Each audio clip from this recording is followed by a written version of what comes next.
Welcome to another deep dive, and this time we're going to be exploring the ideas of Federico Faggin and specifically his ideas on consciousness. Oh, wow. Yeah, so we're going to be looking at, I've got some personal notes from him, excerpts from his book Irreducible, Okay. and also a transcript from a YouTube interview that I found really interesting. Cool. And all of this stuff is kind of pointing towards this radical idea that consciousness might actually be the fundamental force in the universe. That is, coming from the guy who invented the microprocessor, Right. that's a bold claim. Yeah. Yeah, it really is. Because essentially what he's doing is he's challenging the very foundation of materialist science. You know, that idea that consciousness is sort of like a byproduct of the brain, an emergent property. He's saying, no, it's the other way around. It's consciousness that's fundamental. Yeah. It's like he's bridging the gap between the digital world that he helped create. Right. Right. With the microprocessor. Yeah. And then asking these deeper questions about what consciousness is and what reality is. Totally. And, I think to really understand where he's coming from, we need to start with this experience he had back in 1990 at Lake Tahoe. Okay. He describes being overwhelmed by this feeling of unconditional love, the sense of oneness with everything. It was so profound for him that he dedicated the next 30 years of his life to exploring consciousness. Wow. It's like that experience was like the spark, Yeah. that ignited this quest Totally. to understand what it means to be. Totally. So how does he go from, this very personal, almost spiritual, Right. experience to, a scientific theory of consciousness? Well, I think, he starts by drawing a very clear line. Yeah. He argues that consciousness is not an emergent property of matter, like most scientists would have us believe, but something fundamental, like a primary element of reality. So instead of the brain creating consciousness, he's saying it's the other way around. But how does that even work? Like, where does this consciousness reside? Right. Well, he uses this analogy of the body being like a drone, controlled by this conscious quantum field. Okay. It's kind of a way to visualize how our physical bodies, like the drone, are separate from the consciousness that guides them, like the pilot. I see. But is it too simplistic to think of our bodies like as just mindless machines? Yeah. Taking instructions? Because, our thoughts, our emotions, everything we experience, it seems so tied to our physical selves. Right. And this is where his concept of quantum information becomes really important. So unlike the bits in our computers, which can be copied, right, perfectly, quantum information is unique. Yeah. And inseparable from the observer. And he argues that our inner experiences, our feelings, and, those qualia that define our subjective reality are represented by this quantum information. So he's suggesting there's this whole realm of information that's beyond what we can measure and quantify with our current tools. And that's where conscious experience actually resides. Exactly. Classical physics, with its focus on objective measurement, it just can't grasp the essence of subjective experience, right? But what Faggin is saying is that this subjective realm, the world of feelings, intuition, creativity, that's actually encoded in quantum information. Okay, so that's a pretty radical departure from how we normally think of information. It is. And how we think of consciousness. It is. But if consciousness is this quantum field, how does it interact with our physical bodies and the world around us? Right. Well, he proposes that the interaction happens through quantum entanglement, this phenomenon where two particles become linked, even across vast distances. Yeah. So he's suggesting that our consciousness, this quantum field, is entangled with the particles that make up our bodies and even the environment around us. Okay, so we're talking about interconnectedness at the quantum level. Yes. So that consciousness isn't just confined to the brain, but potentially extends outwards, influencing and being influenced by the world around us. Yes. But what are the implications for our understanding of free will? Like, does his theory even allow for free will? This is where things get really interesting. He links the concept of free will to the collapse of the wave function in quantum mechanics. You're talking about that moment when, a quantum particle that's in multiple states suddenly chooses a state when it's observed. Exactly. And Faggin is suggesting that this choice is not random. It's driven by the free will of the conscious quantum field associated with that particle. So in his view, it's our consciousness that's actually shaping reality at the quantum level. So if our choices are influencing these quantum events, wouldn't that mean our free will is constantly shaping the physical world around us? That's exactly what he's saying. He believed that free will is not an illusion, as some materialist scientists would have us believe, but a fundamental force that's woven into the fabric of reality through these quantum interactions. And this has some really fascinating and maybe unsettling implications for artificial intelligence. Right, because, if our consciousness is rooted in this quantum realm, Right. where does that leave AI, which is, Yeah. based on classical information processing? Exactly. Can it ever truly replicate, human consciousness Yeah. if it's operating on a completely different set of principles? Yeah, that's a question that Faggin tackles head on. Okay. And his answer might surprise you. Okay. But before we dive into that, I think it might be worth unpacking another radical implication of his theory, and it might make you look at the trees outside your window in a whole new light. Okay. I'm intrigued. You mentioned trees earlier. Yeah. What do they have to do with all this? So Faggin actually believes that trees and potentially other forms of life that we haven't even considered could possess consciousness. He's even planning experiments to demonstrate this. Hold on. Trees, like the ones swaying in the breeze, Yeah. he's saying they might be conscious. It is a bold claim. Yeah. And it directly challenges that assumption that consciousness is limited to brains. And if he's right, if trees could be proven to have some form of consciousness, it would completely revolutionize our understanding of life and our place within it. That's incredible. Yeah. It would. It really would. And to be clear, Faggin doesn't suggest that trees have the same kind of complex consciousness as humans. Right. But he does believe they exhibit some level of awareness and responsiveness Okay. that, challenges our current understanding of intelligence in the natural world. So, what would a conscious tree even look like? Would it be able to, think or feel emotions or communicate in some way that we can't yet perceive? Yeah, those are the questions that he's hoping to answer with his research. But based on his theory, he proposes that trees, like all living things, are expressions of what he calls SETI. SETI. Yeah, it's a term he uses to describe a conscious quantum field with its own free will and a desire to know itself. Okay, back up for a sec. What exactly is a SETI, and how does it relate to all these other, mind-bending concepts we've been discussing? Right. Well, think of SETI as a fundamental unit of consciousness. Okay. A kind of microcosm of the universe's self-awareness, and it's not just a passive observer, it's an active participant, Okay. constantly interacting with other SETIs and shaping the reality around it. So, if I'm understanding this correctly, each of us, every tree, every living organism, is essentially a SETI.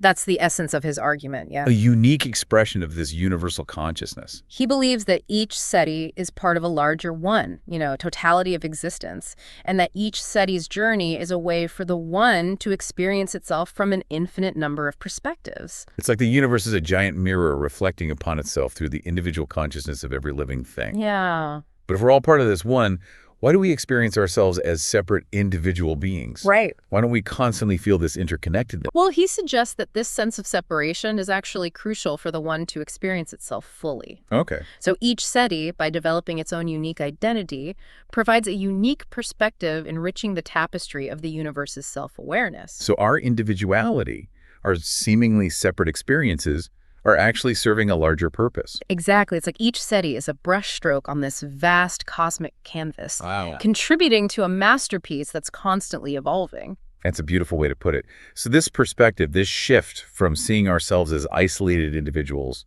to recognizing our interconnectedness with all things. Right. How does that change our approach to, say, global challenges like climate change or social injustice or even just our everyday interactions? Well, I think it requires a fundamental shift in perspective. Yeah. Instead of prioritizing self-interest and competition, Right. we begin to see cooperation and collaboration as essential for our collective well-being. Yeah. We start to recognize that harming others or the planet is ultimately harming ourselves.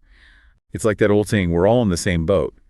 But Faggin's taking it a step further, He is. suggesting that we're not just sharing the same boat, we're actually part of the same ocean, the same fundamental essence. Precisely. And this realization, according to Faggin, is not just some abstract philosophical concept. Yeah. It's a key to unlocking a more harmonious and sustainable future. Mm. He believes that embracing this interconnectedness is crucial for navigating the complexities of the 21st century. It's a beautiful vision, but it's also a daunting challenge, considering how deeply ingrained our current systems and ways of thinking are.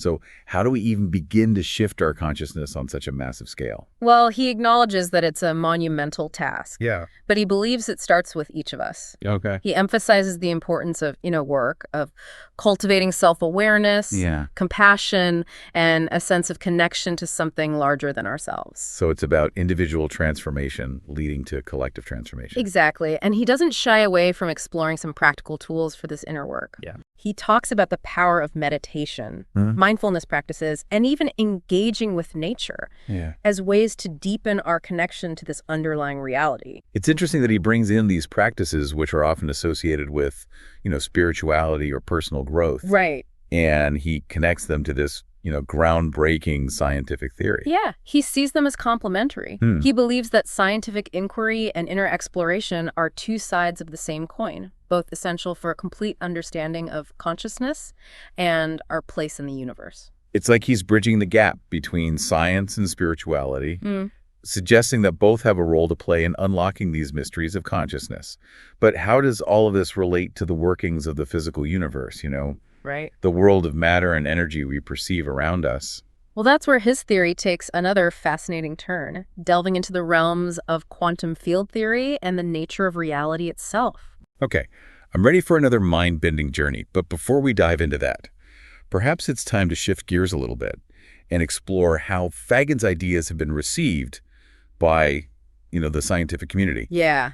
Has his work been met with open arms, or has he faced resistance from those who hold, a more traditional materialist view? That's a great question, and the answer is, as you might expect, complex. Yeah. While some scientists are intrigued by his ideas and see them as a potential paradigm shift, Right. others dismiss his work as pseudoscience or Well, New Age mysticism. it must be frustrating for him, considering, his remarkable contributions to science and technology, to face that kind of skepticism. It certainly encounters pushback, Yeah. but he's also incredibly passionate about sharing his vision. Okay. He believes that these ideas are not just abstract theories, Right. but have profound implications for the future of humanity. It's clear that he's driven by a deep conviction, a sense that these ideas are not just interesting, but actually crucial for our understanding of ourselves and the universe. Exactly, and in a way he echoes what other visionary thinkers like, Nikola Tesla have said before, Yeah. that the study of consciousness is the next great scientific frontier, a frontier that could unlock incredible possibilities for human knowledge, creativity, and cooperation. So despite the resistance, he's forging ahead, pushing the boundaries of scientific inquiry, and challenging us to reconsider our most fundamental assumptions about the nature of reality. Absolutely. And his work is a reminder that the most groundbreaking scientific discoveries Yeah. often come from those who dare to question the status quo, who are willing to explore those uncharted territories of human knowledge. And in this case, he's taking us on a journey that spans from, the inner world of subjective experience to the vast expanse of the cosmos, It is. weaving together science, philosophy, and a profound sense of wonder. It's a journey that challenges us to expand our understanding of what it means to be human, Yeah. to recognize our interconnectedness with all things, and to embrace the mystery and the potential of consciousness itself. It's been an incredible deep dive so far, exploring ideas that truly challenge our conventional ways of thinking. But I have a feeling we're just scratching the surface of Faggin's vision. You're right, we've covered a lot of ground, but there's still much more to unpack. Okay. In particular, we haven't even touched upon how Faggin connects all of this to the workings of the physical universe, to our understanding of time, space, and the nature of reality itself. Those are some big questions. They are. I'm eager to dive even deeper into those realms. But before we embark on that final leg of our journey, Right. let's take a moment to recap the key takeaways from our discussion so far. That's a good idea. We've covered a lot of ground, and it's helpful to pause and reflect on those core concepts before we venture further into Faggin's intricate tapestry of ideas. Okay, so let's continue this deep dive into Faggin's fascinating theories. Okay. We've talked about consciousness as a fundamental force, this idea of SETIs, even the possibility of conscious trees. So now I'm really curious to explore how he ties all of this to the physical universe itself. Yeah, this is where Faggin brings in some really intriguing concepts from physics, particularly quantum field theory. Okay. So he suggests that the universe at its core is not made up of these separate, solid objects, but rather it's this vast network of interconnected quantum fields. Okay, so instead of picturing like distinct particles bouncing around, we should imagine a more fluid, interconnected reality where everything is ultimately part of this unified field. Exactly, and it's within these quantum fields where all the action happens. Okay. Faggin argues that the classical world that we perceive with its seemingly solid objects and predictable laws of physics is actually an emergent property of these deeper quantum interactions. So our everyday reality, the world of tables and chairs and planets, is like a simplified projection of this much more complex quantum reality. That's a great way to put it. It's like we're seeing the shadow play, but not the actors behind the screen. Yeah. And here's where Faggin's ideas about quantum information and observation come full circle. Okay. Remember how we talked about the collapse of the wave function, where a quantum particle that exists in multiple states suddenly chooses one state when it's observed? Yes, and Faggin proposes that this choice is actually an act of free will by the conscious quantum field that's associated with that particle. Precisely. He suggests that through our acts of observation, we're constantly interacting with these quantum fields, shaping and solidifying the physical world around us. We're not just passive observers, we're active participants in the ongoing creation of reality. So it's like our consciousness, through observation, is constantly collapsing these quantum possibilities into the concrete reality that we experience. It is. That's a mind-boggling concept to grasp, you know? It is a radical shift. This idea that we're co-creating reality with the universe. And it leads us to question some of our most fundamental assumptions about time and space as well. So Faggin challenges that traditional linear view of time, where the past flows into the present and then into the future. He proposes that time, as we experience it, is actually a product of our consciousness, a way for us to organize and make sense of the constant flux of these quantum interactions. So instead of time being this external objective reality, he's suggesting it's more like an internal construct. Yeah. You know, a way for our minds to navigate and comprehend this dynamic quantum world. Exactly. And he takes a similar approach to space. Okay. Instead of seeing it as this empty container holding the universe, he suggests that space is more like a memory, a record of the one's self-knowing.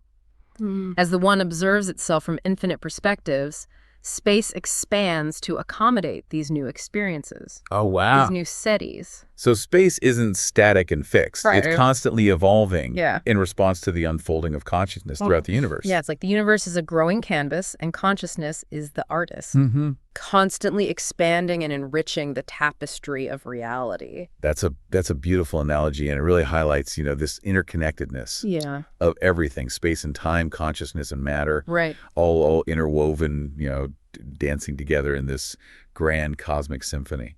It is a truly awe-inspiring vision. Yeah, it is. But honestly, it's also a lot to wrap my head around. It is. You know, so how do we even begin to integrate these concepts into our everyday lives? Does Faggin offer any practical advice or guidance? Well, he emphasizes the importance of recognizing that we're not just isolated individuals, but integral parts of this interconnected web of reality.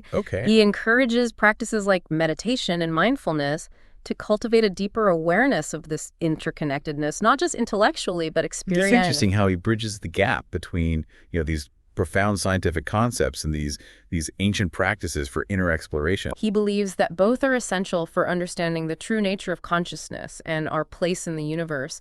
And ultimately, he sees this understanding as crucial for navigating the challenges we face as a species. For finding solutions that are aligned with this deeper reality of interconnectedness and cooperation. Well, this deep dive has been an incredible journey. It has. We've explored, you know, groundbreaking ideas about consciousness, quantum physics, the very fabric of reality. What a thought-provoking exploration in the nature of existence itself. It certainly has. Faggin's work really invites us to question our assumptions, to expand our awareness, and to embrace a more holistic and interconnected view of ourselves and the universe. And perhaps in doing so, we can discover, you know, new possibilities for human knowledge and creativity and a more harmonious future. Indeed. It's a journey of discovery that's just beginning. Well, thanks for joining us on this deep dive into Federico Faggin's extraordinary vision. My pleasure. Until next time, keep questioning, keep exploring, and keep wondering about the mysteries of the universe.